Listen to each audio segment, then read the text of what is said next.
Dan, Father, thank you for bringing us here this evening. Thank you for protecting us and guiding us through another day. And Lord, I pray that you will allow this session to go well tonight.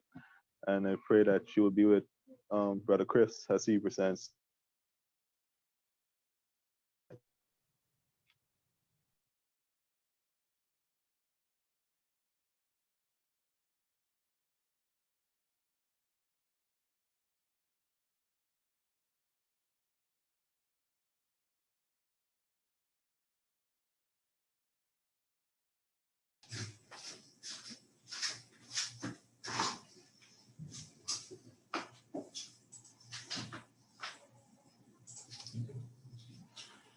Good night, everyone. I certainly am happy and take great delight in being able to be the guest speaker for tonight's session. Tonight's session is going to be on changing labels. I mean, I guess when you look at it at first glance, it may sound a little boring or stale, or dry, but I don't think it will be a dry session at all tonight. I think we're going to have a lot of fun. I'm excited, and definitely this is going to be interactive. Without further ado, I want to share screen so that we can begin our session.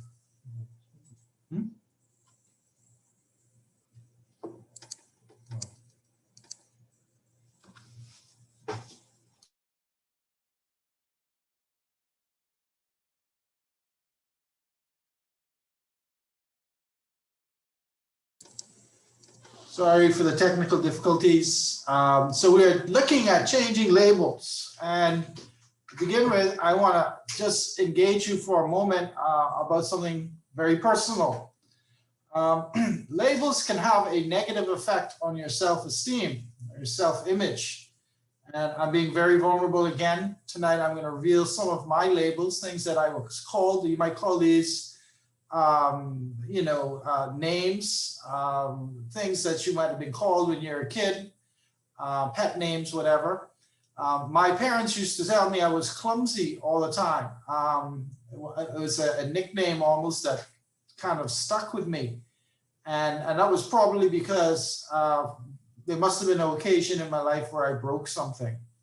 And so because I broke something, it seemed that anytime something broke in our house, it must have been Chris, right? So I was labeled as being clumsy, and it became a self-fulfilling prophecy, it seemed. Now in high school, especially when I was going to Queens College up till grade 9, somehow I got this nickname called Space Cadet, or sometimes they just reduced it to simply Spacey. And I think this one was because I was a little socially awkward. I didn't always have the social skills that made me cool or popular. And then it might have also been because I was very naive and gullible. People would say they could tell me anything and I would eventually believe it.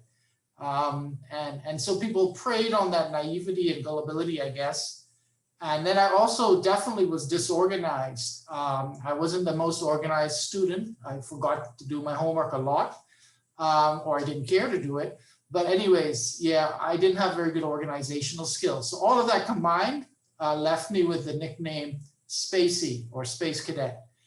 And that was even before it was introduced to drugs, believe it or not. All right, so the last nickname, again, this is not very positive or affirming, was Freezer Face.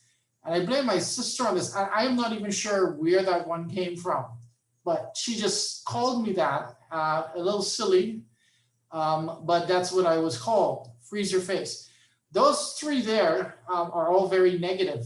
Now, when I went to Great Lakes Christian College in Canada, which was a boarding school run by the Church of Christ, I inherited a couple new nicknames, and these aren't so bad. I was called Father Curry for a while, and that's because I was one of the oldest students in the dorm at the boarding school.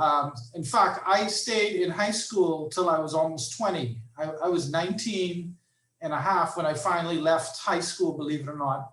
I was a bit of a late bloomer as it relates to school. And I actually graduated 3 times from the school, different points. So I guess Father Curry spoke to my length of time in school. I kind of enjoyed my last few years in high school in Canada. So hence Father Curry. And then there was Buffalo Book Soldier. And this was a nickname that my friend, one particular friend called me this, and his name was Michael Toby. He was one of my very, very closest friends. In fact, he was in my wedding party when Raquel and I got married in 2003. And sadly, he passed away a couple of years ago unexpectedly. But I still remember the name that he gave me, Buffalo Book Soldier. And this was because I like to read a lot. And I also like Bob Marley. I liked, reggae. And I was from the Bahamas. So he was from Trinidad. So I guess that was Buffalo Book Soldier. I figure it out. So these are my nicknames. And I'm sure they carry weight for me. It speaks to how labels often come to us from different sources. But I think most commonly, labels come from, when I say labels, nicknames, labels, they come from family members. They sometimes come from friends, definitely. Sometimes you might even get a label or a nickname from a coworker, right? And as you can see from my nicknames and labels, some of them are good or okay. And some of them really you wish you could just get rid of and you wish you never had them. So with me, I have really negative ones, and then I have some that I can live with. So of course, the icebreaker is going to be you telling me, what about you? What nicknames have you got? What about you? Let me hear from you guys. Anyone have some nicknames you want to share? You care to share?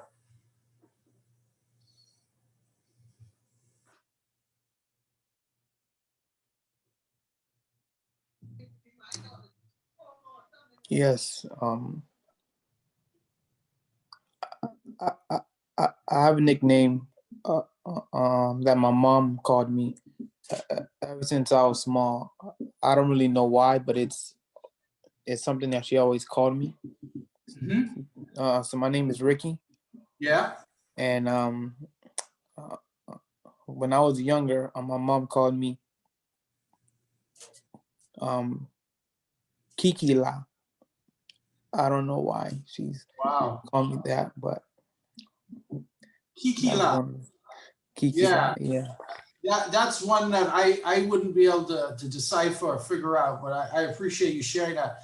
Anyone else, a label, a nickname that you got when you were young that you still recall? Lano. Well, when I was young, about 6, 7, I had moved into Nassau Village, and I'd made a group of friends. All of us were young back then, younger, and we was just hanging out on a truck. And what had happened was, it was about time for election, I think it was, for the United States. Mm-hmm. And there was a sticker of Barack Obama on the back of the truck. And my name is Alano.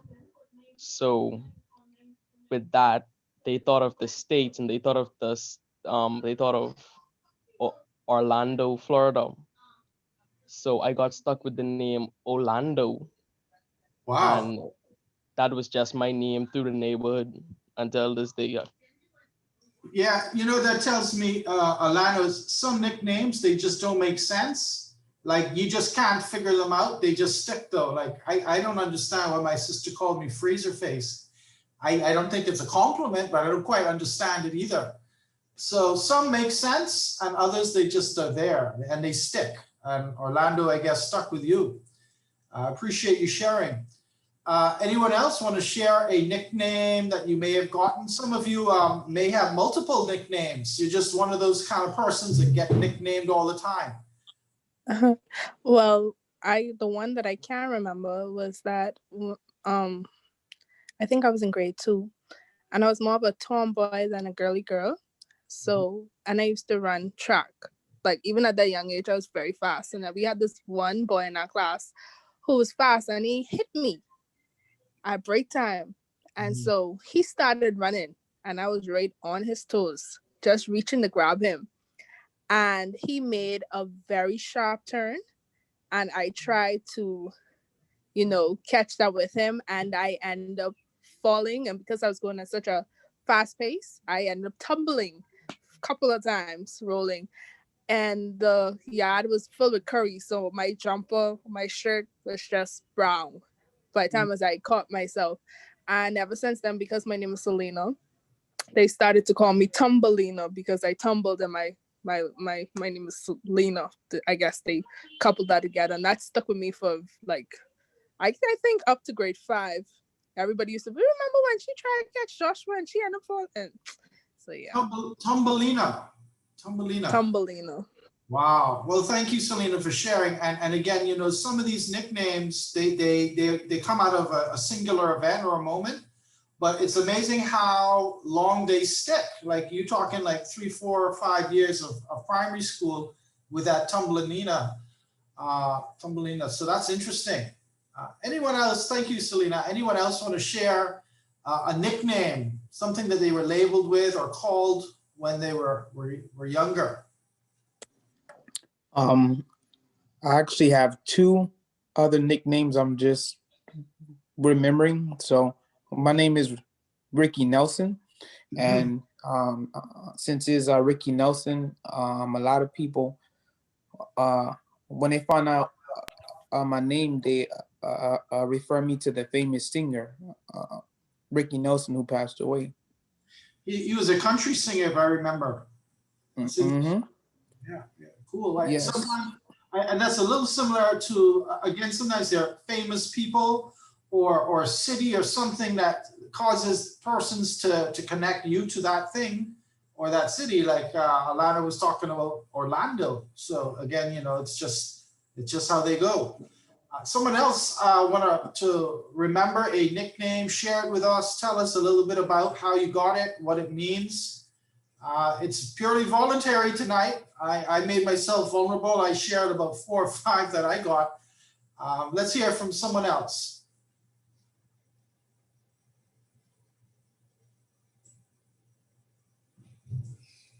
I can't think of any nicknames, Brother Chris, but what you said just now stuck so deeply.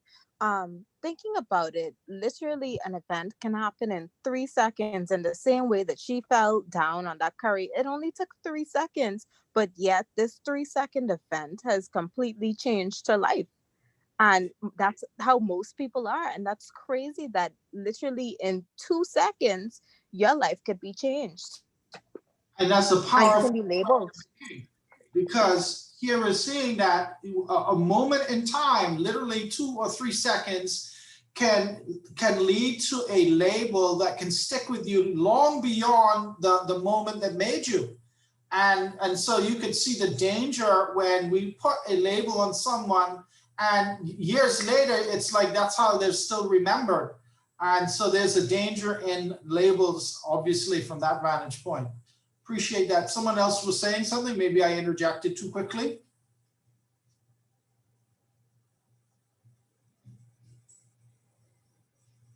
All right. Well, I appreciate you guys sharing and talking about your nicknames and your labels. And so obviously we see how labels could be both good or bad. And a lot of times it's situational. Sometimes it's just happen chance. But nevertheless, we have to be looking at this thing about labels a little deeper. And that's what I hope to do tonight. As we move to the next slide, I want to talk about me and how it bothered me, these labels, particularly Spacey and Space Cadet. I had that in high school at Queens College. And if any of you have gone to Queens College, you know, though it's a private school, that's a tough place to have such a label. So it bothered me into my young adult life to the point where I spent most of my young adult life trying to distance myself from those labels. I didn't see them as compliments at all, being called Spacey or Space Cadet. So for me, those weren't just labels, but they turned into uninformed and ignorant ways of understanding who I really was. People who called me those names, I internalized that and felt like they just didn't get me. They didn't understand me. And beyond that, I also felt like they were stereotyping me, and that this was a form of stigmatizing, meaning that like they were putting me in a box that I didn't belong into anymore. And even beyond that, I felt like this was like a fatalistic, self-fulfilling prophecy. No matter how much I was trying to get away from it, it seemed like a kind of predetermined behavior or way of thinking. Thinking about, for example, how my parents called me clumsy, and maybe because they called me that, I tried so hard not to be clumsy to the point where I would maybe get nervous about doing something and then I would end up breaking it, right? So you could see how labels can actually work on your mind to the point where it could have a negative effect on you, or where you spend your entire life trying to break out of that label or that nickname, only to have it reinforced every time you see a person from the period when you got that nickname. I mean, just as an example, I remember going back to again, my Queen's College as an adult, as an accomplished scholar and academic, and I run into my primary school librarian, and she's still remembering me for being a clumsy, spacey kid, right? She's relating to me like she remembered me, not like how I would relate to an adult with you know, the background that I have now in education. So that just goes to show that, you know, no matter how many years pass and no matter what you do, it seems in life, some people will still remember you the way they remembered that label that was attached to you. And that's unfortunate, because then that spills over to being very fatalistic, and it spills over to stereotyping and stigmatizing. And you seem like it's like a prison. It's almost like you've imprisoned yourself and you can't get out. And that can be very discouraging if you're someone who's struggling with a label that you don't like or is unappealing. And yet wherever you go, you're haunted by that label or that nickname, and it's like you can't get out of it. So it's kind of like predestination, right? This whole thing about, you know, can I actually, predestination is a theology that was developed by John Calvin during the Reformation. It was the idea that, you know, God predetermined who would be amongst the saved. All right. And so sometimes these nicknames and these labels appear like predestination, where it's like you're basically fixed, the fight is fixed, and you're basically stuck with that label. And no matter how much you try to change people's perceptions of you, it still seems to stay. And you can imagine from this picture here, the frustration that can come with that kind of thinking. Can anyone relate to what I'm saying in terms of how labels and nicknames might lead people to feel frustrated and feel like they had like no way out?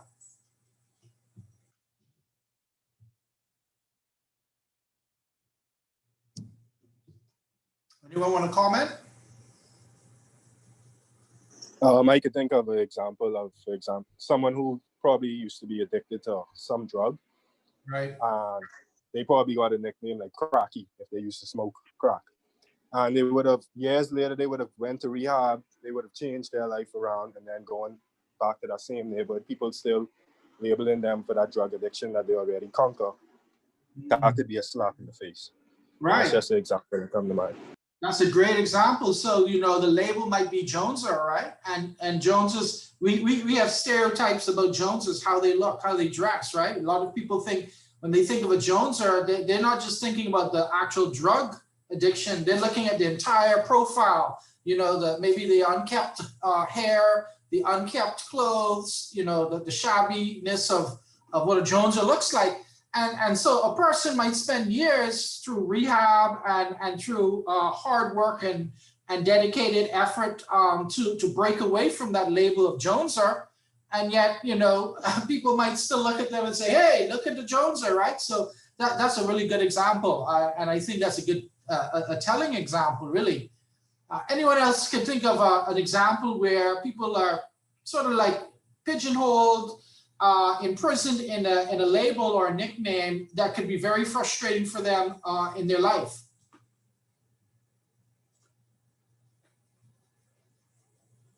I think it goes back to any negative name, because when you think of labels and you think of names, And you even look in the Bible, like when people name their child Delilah or when they name their child Lucifer, like names carry so much weight, and I don't think we realize that. So when you call somebody, especially something negative, Mm. and that sticks, I feel like, as you said, the self-fulfilling prophecy in a lot of ways, like you're going to be trying to break the cycle. But if somebody is constantly telling you, oh well, say if they're saying negative things to you, like, oh, you're fat, oh, you're ugly, like eventually you start to believe like this is true. So in the same way, if you constantly are saying, oh, all you could be is a crackhead because that's your label or whatever, it's like you really have to do your hardest to try to break the label. But labels and names in itself have a lot of power.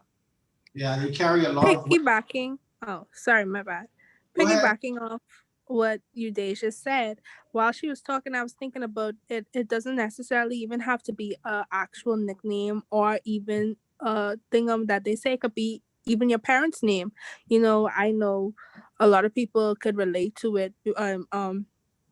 Either their parents or their guardians saying, "Oh, you have to be so and so son, or you have to be so and so daughter," and it's in a negative connotation because they did X, Y, and Z. So in essence, they're telling you that you have these same traits as them, or you're going to be just like them because you're exhibiting something that they see within that next person. And so I think that also carries a lot of weight. Oh, even your family name, your last name, or you have to be Lewis or Newton or whatever the case may be. So I think it doesn't necessarily have to be a nickname or even your name per se, but just anything negative attributed to you can cause you to fall into that direction.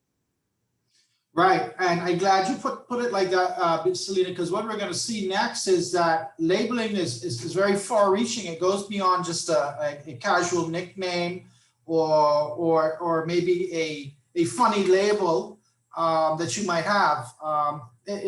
Labeling can actually be very deep and far-reaching, and I would also argue it can be very hurtful and painful. And what we're going to see is some psychologists who did a study a few years ago, and they determined how pervasive labeling could actually be. Let me read it. This is a long-term study. It says consequences of labeling a child smart or slow or profound. In a classic study, Robert Rosenthal and Lenore Jacobson told teachers at an elementary school that some of their students had scored in the top 20% of a test designed to identify academic bloomers, students who were expected to enter a period of intense intellectual development over the following years. In fact, the students were selected randomly, and they performed no differently from their unselected peers on a genuine academic test. So these are normal kids, right? And basically what the test is doing is saying, we're just gonna tell them that they're super smart. They're like brilliant. And just giving them that label, now that's obviously a positive label, right? But just telling the students that they're brilliant, that they're gifted learners, is gonna have a profound impact on their lives. Let's look at the results in the next slide. So a year after convincing the teachers that some of their students were due to bloom, Rosenthal and Jacobson returned to the school and administered the same tests. The results were astonishing among the younger children. The bloomers, who are no different from their peers a year ago, now outperformed their unselected peers by 10 to 15 IQ points. The teachers fostered the intellectual development of the bloomers, producing a self-fulfilling prophecy in which the students who are baselessly expected to bloom actually outperform their peers. What do you guys think about this study? What does it tell us about labels?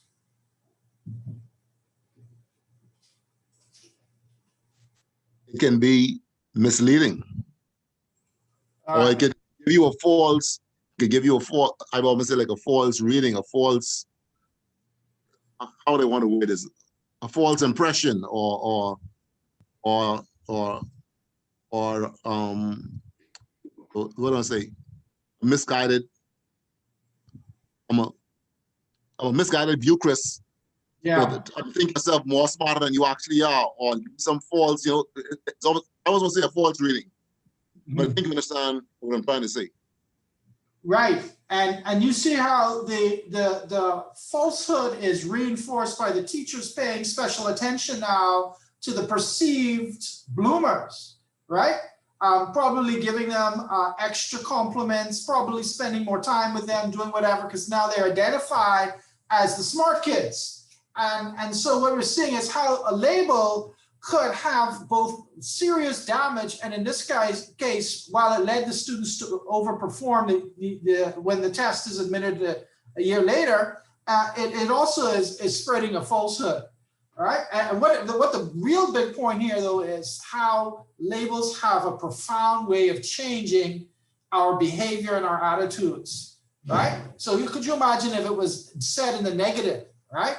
And how a negative label could have such far-reaching consequences. I appreciate your comment, Steadfast. Anyone else want to add a thought on this study? This is a very interesting study done at a school within basically a one-year period. And I guess this is a critique of our educational system too, if you could imagine, right?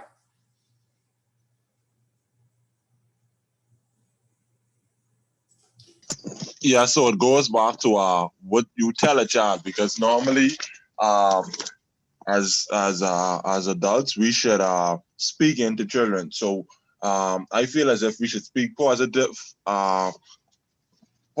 to a child, because normally when you tell a child, oh, you are retarded or you act like you are dumb, this goes a long way. A child will not forget that, and they will grow up with that, and then when you see them out, they will have the hatred towards you.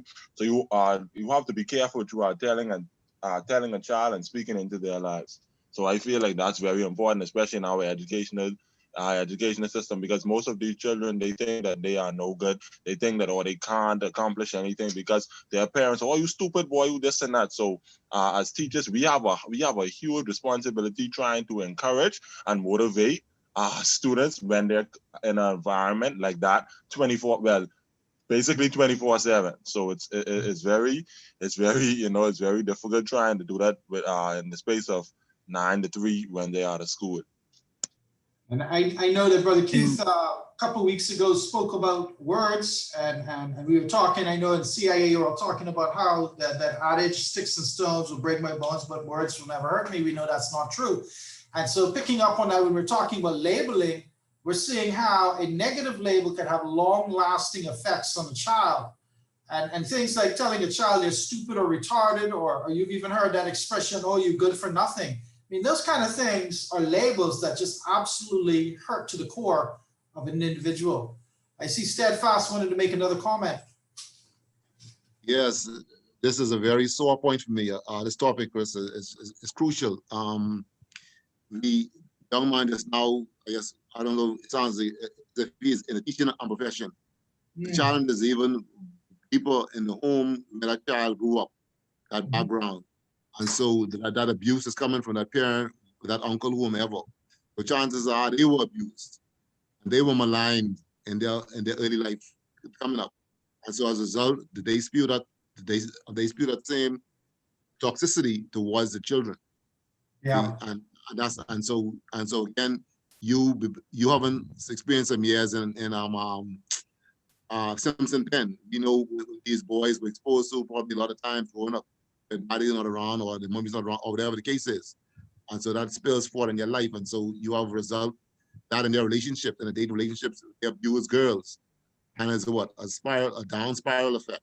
See, so that comes from somewhere. You see, yes, we see it. You know, it's so sad. But again, only I guess the gospel have to get in there and change that. Yeah, absolutely. Yeah. It could lead to a downward spiral that someone can never get out of. And you know, that could be with you for the rest of your life. And you don't just feel like you're in prison. A lot of times people do end up in physical prisons, but sometimes they feel imprisoned in their minds, that there's no way out, no escape from the label or the self-fulfilling prophecy. And that's really negative when you get to that place. Anyone else have a final comment before we move to the next slide? All right. Let me share with you another comment here. It says, a year after convincing the teachers that some of the students were due to Bloom, Rosenthal, and Jacobson returned to the school, Sorry, this is the same slide, eh? Yeah, sorry, this is what I wanted to get to. This is Gierselman and Burke. He's another psychologist, and this is what he concludes about negative labels. He says, labels hold a lot of meaning, thus are quite dangerous. Since they are related to judgments, they can create stereotypes, hearsay, bias, fears, stigma, and the inability to separate a person from the label itself. He goes on to say, labeling goes awry as it begins to lump diverse groups of people together and discard all sense of individual identity. This is detrimental to our society. By ignoring the context of situations and blindly making judgments on groups of people or even just as individual is discrediting them of their life journey. This is the beginning of discrimination and hate culture because we slowly begin to dehumanize people to nothing more than just a label. So I said, these are very strong words coming from a psychologist. I want y'all to marinate on what is being said here about the negative implications of labeling, how it could lead to hate culture. It could lead to discrimination. It could lead to blind judgments that we make about individuals or groups of people. Any thoughts or comments on this slide?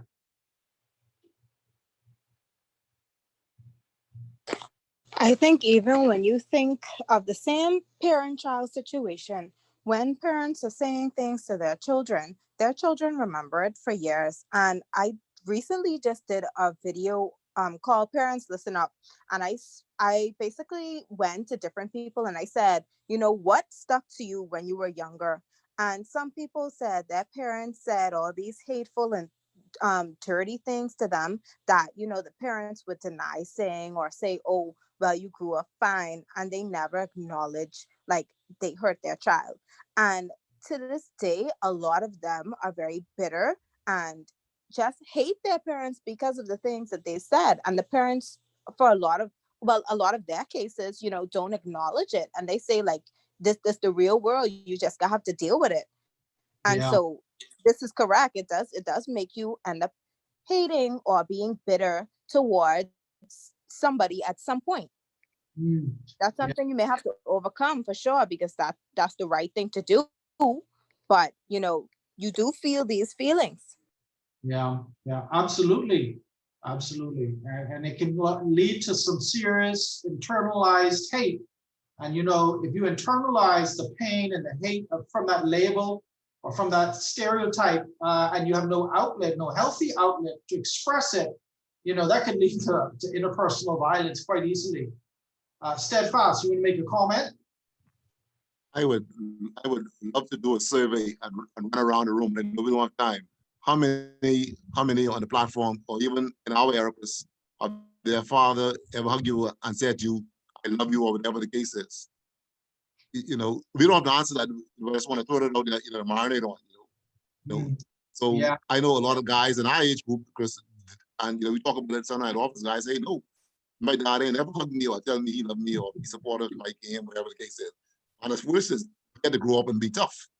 You know, I'm glad that you and I from our generation can talk about this so openly, because our generation really felt a lot of that sort of negative parenting, you know what I mean? Where you know, our parents, our father really, not sorry for the mother, but our fathers rarely or if ever told us that they loved us.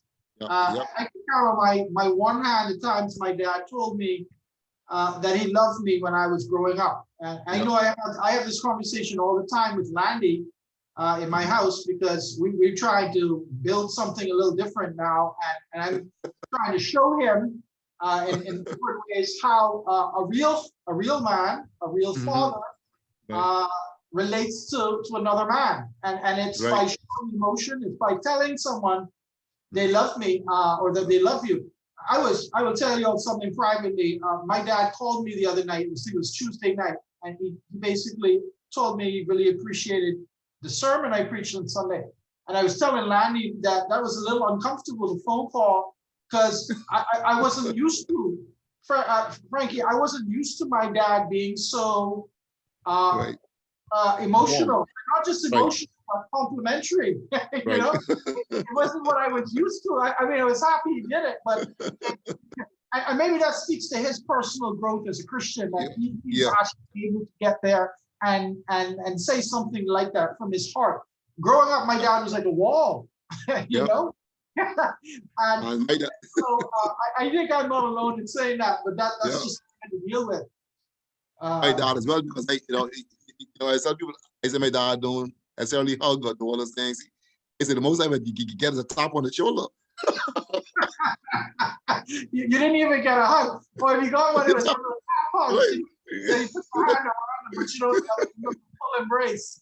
You know, and then I say to people now, I say, anytime I speak to Devin, he never ever ends a phone call with saying, okay, love you, daddy. And I say, yeah, love you also. You see, but that's a trademark that he ends a phone conversation with, because he grew up in a different generation, that's hugging it. Being more warm and around the church and Brother Miller and all this other stuff and you guys. So he grew up in a different mind of it from all of from all of you guys. Yeah, I totally appreciate that. I know I'm like you. The way that you handled Devin is the way I try to raise Chriselle. I'm always telling her I love her. Probably I shower with so much appreciation. I might be going the opposite or too far the other way. But I honestly think that you can never tell someone that you love them too often. That's just me. So any other final thoughts on this? Comments? We want to move on to the next slide. Go ahead, Kim Benet. I have a comment, not to really change from the topic of like families, but I think negative implications with labeling can also be very societal based, because like the influence in society, especially with like my generation, is like everyone's always online and always on social media. So like the term of being a Karen or something now has like a lot of negative connotations, and I think that's something that can be really like impactful, especially like what Eudasia was saying about like how names, especially like people will like, even if that's just your name, like you were given that name as a child, like now people might be like, oh, I'm so embarrassed, my name's a Karen, because everyone's gonna like treat me this way. Kind of. Yeah, and that's a dimension we didn't talk about, but I'm glad you raised it. Social media can have such an impactful effect on labels, both in the positive or in the negative, because you can spread hate so easily through a chat group or on Facebook, whatever, and then you could get a sense that you're being ganged up on or being bullied. I guess they call it cyberbullying, Frankie, right? So these things are magnified, I think, in the social media age that we're living in now. And so that's a very good point. Appreciate that. Even though, can I piggyback off of that real quick?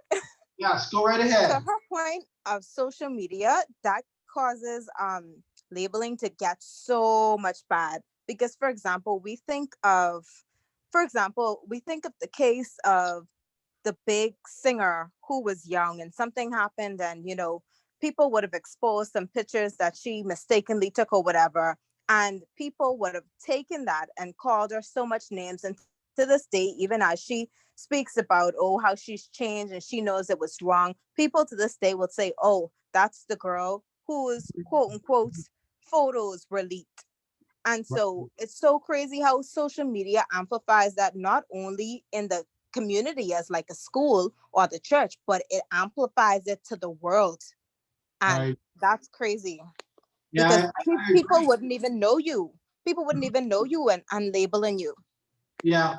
And it puts people in cement. It's like the person that you're labeling doesn't change or can't change. And that particular musician or artist may not be the same person that they were like when they were like 12 or 13 or 15, right? They've matured, they've grown, they've gone through life changes. They're not that same person, but we still are labeling them as such. Steadfast. Chris, squeeze this in if you can. Deja brought up a powerful point. I don't know if she realized how powerful it is. And you could stretch it, Chris, because I know you stay aware of current events. What about the persons who commit suicide because of the bullying and the cyberbullying online, and something said to them, and they take it so much to heart? Is there a concern that they have to be stronger than we were, like how we were in our generation? Do they have to get more tough and more tough skin? Speak to that, if that is on your agenda, I don't know. Yeah, because the thing is, when it's in a cyberspace, so it's on a Facebook post or wherever, it's like you don't just have a couple people looking at it. That's stuck there for people to look at, to critique, to analyze over and over and over again. So like the wound never closes. It's constantly being, bitten at, and this kit constantly being drilled. And so it's really hard to deal with something like that because people feel like it's never ending, it'll never stop. So in a way, that cyberbullying is even worse than a regular, if I could say regular bullying, the kind of bullying that we grew up in, because you always knew there was an end in sight, right? There was closure. But a lot of times when this stuff is posted in social media, there's no closure and there's no escape. And I think that's what leads to the suicide. Anyone else want to comment on that? Otherwise, we move on. All right. So now we want to ask ourselves, what does the Bible say about labeling? And you might think, the Bible doesn't say anything about labeling. Well, there's some very interesting cases that we want to look at. All right. So just give me a few minutes to plot through this. We have some really positive labels in the Bible of persons, whether it was a name or a nickname. Notice, for example, John the Beloved. He was considered one of Jesus's closest disciples. If you remember, at the cross when Jesus was dying, he was one of the few that actually stuck around with women that were nearby. And as Jesus is about to die, is breathing his last breath, one of the last things he says is basically, he looks at John, he basically stares at him and he says, take care of her. He's referring to his mother, Mary. So Jesus entrusts John to take care of his mother. He's referred to as the beloved. All right, that's a powerful nickname to be called the beloved. And so that tells us a lot about the closeness of their relationship and how much Jesus trusted John. We have Simon Peter. He's referred to as the rock. Again, if you go into Matthew 16, verse 18 onwards, he's not referred to as bedrock. He's referred to as Petrus, the smaller rock, but he's considered a rock. And Peter, he's going to have his low moments. He's going to deny Jesus 3 times. He's going to make outlandish statements. He's going to do actions that are considered impulsive when he chops the dude's ear. The soldier who comes to arrest Jesus, cuts his ear off. He does things kind of impulsively. And yet, Simon Peter is eventually going to be a solid person, a man of great character in the book of Acts. All right. And so I think of him being called the rock as something positive. And then thinking about an Old Testament character, King David is often described as a man after God's own heart. And that's, again, speaking to his positive nickname or character, right? That he is someone who's devoted to God. And so we see here examples of positive names, nicknames, nomenclatures from the Bible. And I think that's important that we know. And I want to look at one particular person who had a very, very good nickname, if I could say that, and that was Barnabas. He's described in Acts chapter 4, verse 36 and 37 as son of encourager. And if you read the notes and the scholars that have written on this, they say that Barnabas was a Levite from the island of Cyprus. And he had sold a piece of property and brought the money, the proceeds from that, and laid it at the apostles' feet. The property, they say, may have belonged to his wife. And the reason we say that is because, remember, Levites weren't supposed to own property. So it might have been property that initially belonged to his wife, which he would have naturally have inherited. In any way, he brings the proceeds to the apostle. It might also have been because the Levitical laws didn't apply to people living beyond the nation of Israel. Remember, he lives in Cyprus. But that's not as important as the point that I think Luke is recording here. He's recording this amazing act of kindness to give us a window into the character of Barnabas. And I think Barnabas also is a foil to Ananias and Sapphira in the very next chapter. They're a very bad example of giving, whereas here, Barnabas is a very good example of giving. All right? And so I think Luke intentionally records that for us to see as a contrast between the two. All right, moving forward, as we look a little more into Barnabas and this name, son of encourager, we see in Acts chapter 9, verse 26 to 28, where he's going to be basically the bridge between the apostles and Paul. Remember, Paul has been persecuting Christians. And then on the road to the Damascus, he has this moment, right, where, Jesus speaks to him directly. He's told to go into the city of Damascus. Ananias is going to baptize him, and immediately Paul is going to begin now, no longer called Saul, he's going to be called Paul. He's going to begin preaching immediately in the city of Damascus and its environs. Well, guess what? The apostles back in Jerusalem, they don't believe at all that Paul has changed. They think he's still Saul. So interestingly, when Saul comes to Jerusalem, all right, he's not going to be accepted into the fold. He's not going to be accepted as a Christian. Well, guess what? It's Barnabas who has to now tell the apostles that his conversion in Damascus was authentic, that it was real. So he's basically putting in a good word for Paul. He's vouching for him. And so in this way, Barnabas functions as an important bridge between the suspicious apostles and this new convert, Paul. All right? And it allows the apostles to finally accept Paul into the fold. And in fact, we read on in that same text that Paul began preaching in Jerusalem unimpeded, at least by the apostles, and teaching and debating with the Grecian Jews in Jerusalem. So what we see here is that Barnabas really earns the title of son of encourager here in the way that he's able to bring two different parties together and peacefully resolve a conflict. Moving on, in Acts 11, we really see the character of Barnabas as an encourager coming out. Here we see the newly formed church in Antioch, established by men from Cyrene and Cyprus. And then the church in Jerusalem are going to send Barnabas to Antioch. And that's important because that shows us just how highly they thought of him. Right? They didn't just send anybody. They chose Barnabas to go to Antioch. Well, it makes sense because he was from Cyprus. And he was essentially, he was a Jew, of course, a Levite, but he was also very familiar with the Gentile world. And Antioch is really the first Gentile church, right? So he goes to Antioch and Barnabas encourages the saints, all right? He says a lot of things. He says, stay steadfast in the Lord. He says, you're doing well. He actually gives them words of encouragement. And it says in the text, if we read closely, it says they held him in high esteem, all right? And they could see that Holy Spirit working in him, right? So again, we see how he was held in high esteem. What? Why was he held in high esteem? Because of his character and because he was an encourager, all right? The way that he encouraged people, that nickname, son of encourager, stood out in this chapter that we just looked at. Notice that he didn't take all the praise himself, though, right? He wasn't this prideful, arrogant man. In fact, despite all the praises that the church had for him, he actually went and got Paul from Tarsus, brought him to Antioch, and they stayed there for a year. All right. So again, Barnabas was the kind of man, he always looked for the best in others. And that's really what an encourager is all about. And so he really grew into that title, son of encouragement.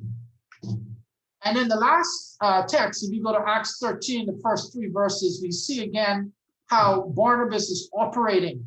He's listed as one of the leading members of the congregation. You'll see that when we open in that chapter, Luke describes them as worshiping and fasting. And then they're going to be chosen, Paul and Barnabas, to go on a missionary trip. And then they're going to be fasting and praying again, and they're going to lay their hands on these 2 men. So all of this speaks to his character and how he was a person who was labeled in a very positive way. This is a positive label, son of encouragement, and he deserved it.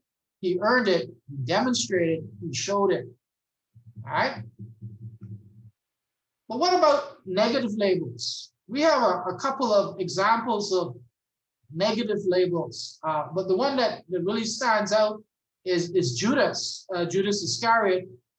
He was characterized as a betrayer, but his betrayal of Jesus was really the last thing in a long journey of negative things. Sometimes we don't pay enough attention to what Judas did leading up to his betrayal of Jesus. You should know that Judas was the guy that carried the purse or the treasury, the money that the disciples had as they moved from city to city. They would have this bag of money, and he was kind of in charge of it. But he was a lover of money. And in fact, there's an incident in John 12, verse 6, which really shows this flaw, this character flaw of Judas. Remember, this is the story where Jesus is having his feet washed with expensive perfume by Mary.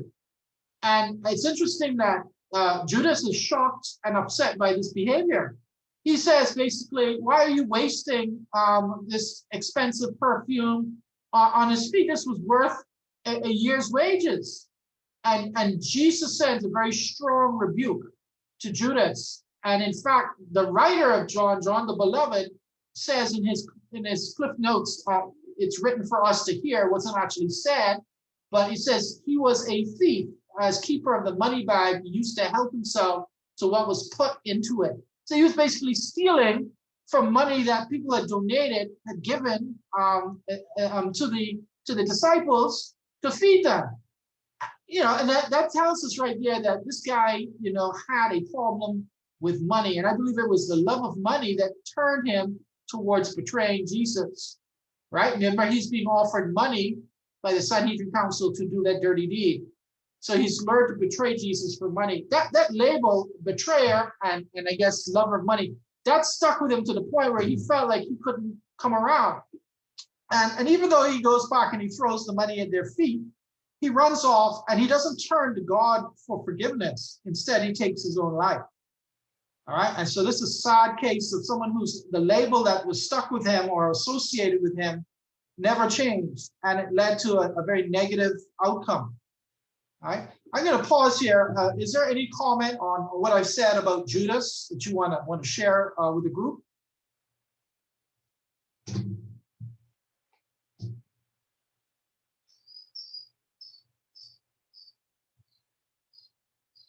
All right. Well, let's move on because we have a little bit more to cover still. So we've seen the case with Judas. So it seems like he was almost like predestined to destruction. That negative label stuck with him and it had very negative consequences. So we want to ask ourselves now, can we change negative labels? I mean, do we see an example in the Bible of anyone who's able to come out of a very negative label and turn their life around and demonstratively show a change in behavior whereby the label no longer suited them? And, that leads us to think about two individuals, hopefully. We have the case of Saul. I mentioned him earlier in relation to Barnabas, but it's instructive to look at him now as an individual. Remember, he was known as a persecutor of Christians up until Acts chapter 9. He witnesses Stephen's death. We can debate whether he authorized his death or not. He definitely was there. He was a leading figure in Jerusalem on the Sanhedrin Council side of things. And yet in Acts 9, he has this life-changing moment on the road, that should be road, not rod, to Damascus. He's going to be baptized by Ananias in Damascus, and he's going to immediately begin preaching. And we know that Paul continued to preach. He spoke boldly in the name of the Lord and talking and debating with the Grecian Jews. But they tried to kill him, and this is in Jerusalem. So right from the start, Paul did something to disturb and to debunk the label that he had. The label that he had was that he was a persecutor of Christians. That label is going to be removed because he's going to continuously preach Jesus and the gospel despite death threats. And we know what happened to Paul in various cities. At one point, he was stoned to death. In Acts chapter 13, I believe, he's left for dead. He's mocked and ridiculed many times. He had to deal with many hardships. Never stopped him from preaching the gospel. He was like a robot, just continued to do it again and again and again. And so he was able to break away from that label quite easily because he had such a dogged determination to do different.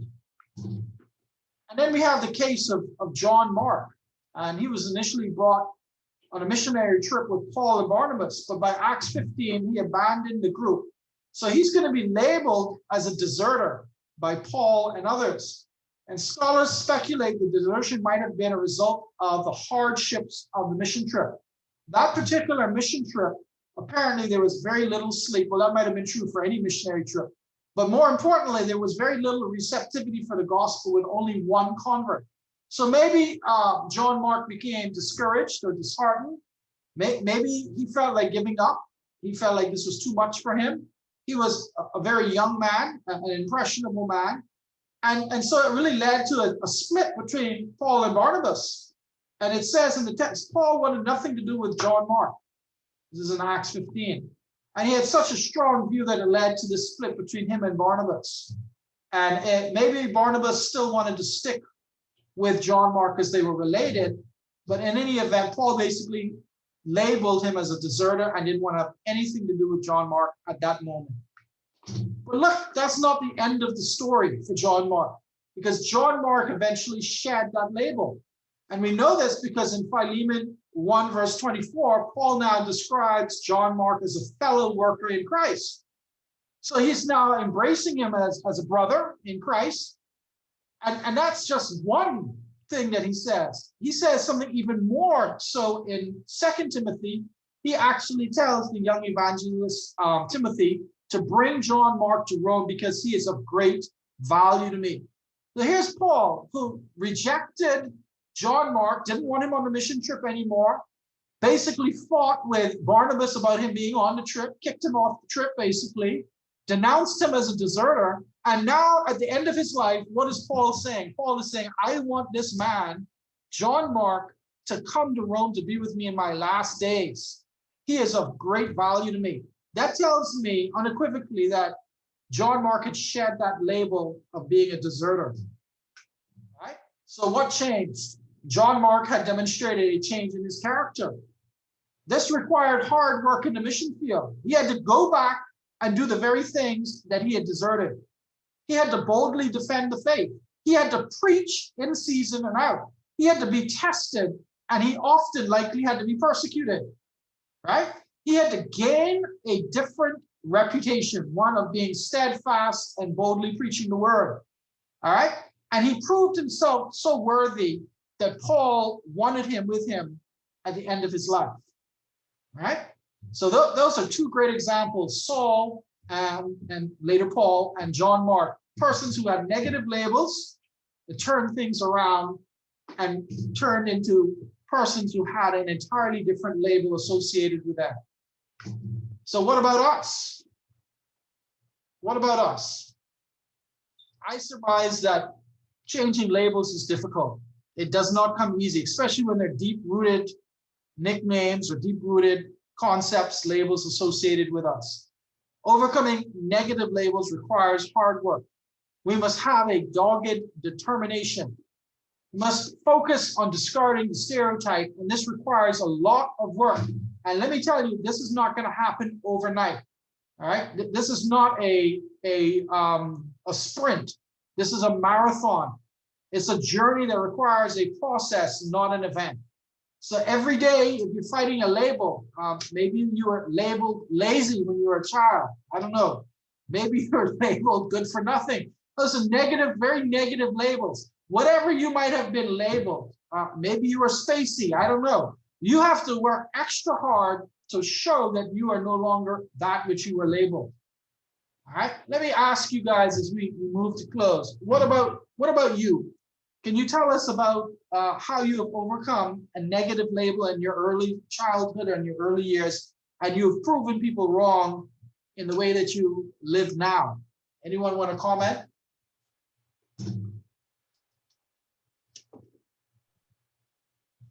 I think for me, when I was a child, I would have been bullied a lot. And so a lot of people would call me fat and ugly. And I mentioned this when Brother Keith spoke about words, but really, like, they would say these things, and family members, friends, well, not friends, obviously, but schoolmates, that's what they'd say. And I had to come to a point where, it started, the self-fulfilling prophecy began to start working, and I would doubt my worth. I would doubt that I was beautiful and made in God's image. And it took me years, but at one point, you have to start putting labels on your life, and you have to look in the Bible and look at the labels that God puts on you. And once you are saved and you're that child of God and all of that, you have to know that, like, you are a child of God, and children of God are XYZ. And God didn't give us the spirit of fear or any of that. Like, we with God are so much, and we need to start putting on our labels that we see in that Bible. And that's what I had to start doing, to start reversing this self-fulfilling prophecy. And I had to constantly tell myself, like, no, stop trying to say that you're ugly. Stop trying to say that you are not worth it, or this, that, and the next. Like, at one point you have to make a decision to label yourself based on what God says. Amen. I like that. Steadfast, you want to add? Yes. I started my video because I wanted everyone to see this book. I don't know if y'all can see it. The heading. Y'all can say yes if y'all can see it or not. I don't know. All right. But just briefly, all of us in this walk in Christ, a lot of the young persons here, you're on your walk and you're excited and you're doing well. But God forbid, at some point, something happens in your walk. You fail, or you make a public mistake, or you sin. Okay, is that going to carry you down? The reason why I asked it is this, because Chris made an excellent point. But on Springboard, Joe Beam is the guy who wrote this book. He's an evangelist in the Church of Christ. He was dedicated, doing it out, doing well. He fell away. He left his wife. He left his family. But he returned some like 20 plus years later, Chris. His wife accepted him back. The church eventually accepted him back. In this book, he talks about guilt. And one of the big themes that runs through this book is there something that will happen in your walk that's going to take you out, that's going to cause you to not want to come back and face the music. That is what it is that you have done. And so I think Deja made the point earlier on. She started to talk about the bullying on the Instagram, on the internet. That's out there. That's in the public domain. Yeah, it sticks. Okay, but how is it that if something happens in your church family and you were shattered? Do you have the strength? Do you have the connection to God to return, to forgive yourself, to allow God to forgive you, return back, and not be weighed down and have that label on you of something that you may have done 15, 20 years ago, or whatever it is? I don't know if you see what I'm saying, Chris, but this book is talking about getting past guilt. It's really deep. Real life situation, real guy in the pulpit doing well, falls off the horse. That could happen to any of us. What's going to happen? An insightful comment that you're making, Steadfast. And the reason I say that is, a lot of times we think the enemy that's going to prevent us from the journey towards a positive sense of self and moving away from the label is going to be the external force, the person that continues to perpetuate the label even after you've worked so hard to move away from that label. But in actual facts, there's something called self-sabotage. And that is when you allow the enemy within to get into your head and to make you feel like you still have to wear that label, even though you've been emancipated from that label, right? That's been crucified on the cross, but still that guilt and shame that you're carrying means that every day you're still wearing the weight of that label. And until you get away from self-sabotage and feeling guilty about that thing that's been there for years, for decades, and you start to say, you know what? That's in my past. That's not who I am today. And that's something we have to think about. So you have to deal with self-sabotage. You also have to deal with people who may be family members or friends who are still digging at that stuff from years ago.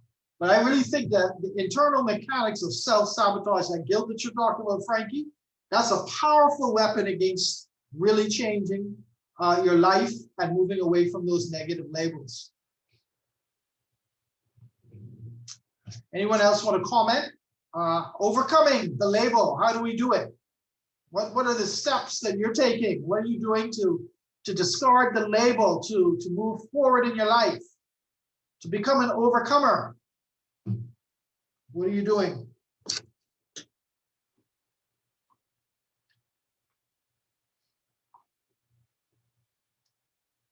Any final thoughts on this? This is the last slide. I can stop sharing now. I can show you that. Go ahead. I mean, for me, a label, what I would do to overcome, it was another nickname that I would be called. even recently. And if when it first started, it would really upset me. I would get upset about it. I would snap at anyone who would call me that name, well, the name. And I found myself in situations where I wasn't very Christian like.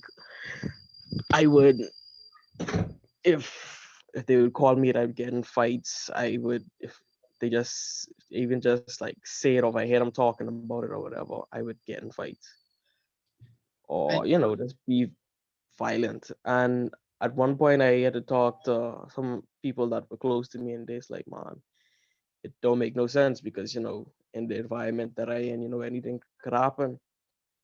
And so I had to come to a conclusion where I say, man, I don't want to live this type of life, where I gotta be looking over my shoulder or something like that, So I just ask God, to give me patience with those people, and to um just to ignore them, try to ignore them.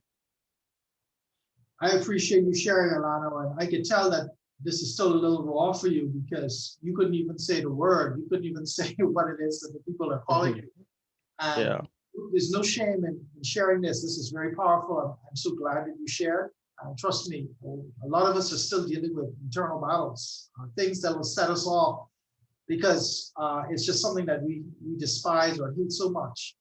But just remember, greater is he that is within you than he that is in the world, and that you are an overcomer. And I'm glad to hear that you sought help. You realized that this was something that you needed help with. And that's why we're having this conversation tonight, because we don't want to pretend like this stuff doesn't exist. We don't want to sweep it under the rug. As Christians, as young people, you all need to talk about this stuff. This stuff is real. I appreciated Kim Bonet because she's talking about cyberbullying. We realize that's a big issue. We're talking about things that are happening in our schools. And let's not fool ourselves and think that you leave high school and all of a sudden you go off to UB or college, that all of a sudden people are so mature that they don't label and they don't bully. That's baloney. I mean, that workplace environment as well. It can continue for your entire life. So we just have to learn how to deal with it. And we should have a community of faith where we feel comfortable like this tonight, where we can talk about this openly. That's what it's all about. Any final thought? It looks like my moderator, the MC for tonight, I don't know if he takes that position seriously, but Landy is here. I think he's ready to take over. I just wanted to say thank you for allowing me to be a guest and facilitate this conversation. It's been a pleasure for me. I've learned a lot. And I hope that you also have learned something tonight and that we can all continue to share and talk about these things. Thank you so much, everyone. Thank you, Brother Chris.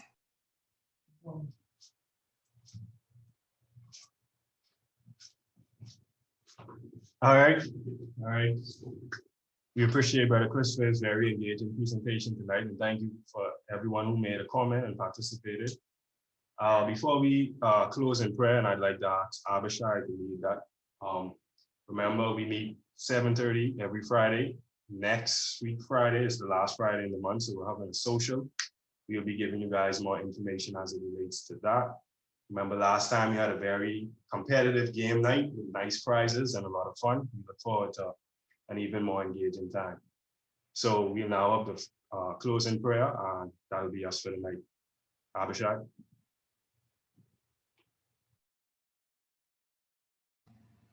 All right, good night, everybody. Let's pray. Dear Lord, thank you for blessing us on another day to come learn more things about you and to grow spiritually and to find out about the labels people give us and how to deal with them. Father, we pray that you may just continue to watch over us, continue to bless us. Pray that you may help us to be strong through this coronavirus. Pray that they may hurry up and find a cure so everything could get back to normal, as normal as possible. Father, we pray that you may just continue to guide us in word and deed.